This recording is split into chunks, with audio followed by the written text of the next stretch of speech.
Momen pemotor tabrak spion hingga pecah, respon pemilik mobil jadi sorotan. Kenapa nangis? Ya udah nggak apa-apa. Tengah beredar sebuah video yang memperlihatkan momen ketika seorang pengendara motor menabrak spion mobil. Tampak dalam tayangan tersebut, spion mobil yang dikendarai oleh sang perekam video terlihat retak akibat insiden tersebut. Pemotor berbaju pink itu pun tampak gugup sembari meminta maaf kepada pemilik mobil tersebut. Namun, alih-alih marah, sang pemilik mobil justru menghadapi masalah tersebut dengan kepala dingin. Ia bahkan langsung memaafkan wanita berbaju pink tersebut. Tak hanya itu, ia juga turut mengingatkan kepada sang pemotor agar menggunakan helm. Iya, apa-apa, hati-hati. Makasih ya, Bunga. Ya.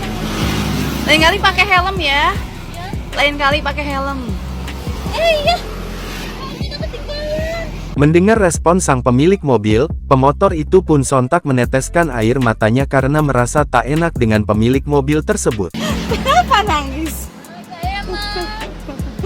Ya udah nggak apa-apa. Gak enak sama itu. Kenapa? Ya udahlah nggak apa-apa. Udah siang nggak apa-apa. Diketahui, video tersebut viral usai diunggah dalam akun TikTok @zz92df03.06 pada tanggal 30 Juli tahun 2024. Video itu pun sontak menjadi viral dan diunggah ulang dalam banyak akun di media sosial.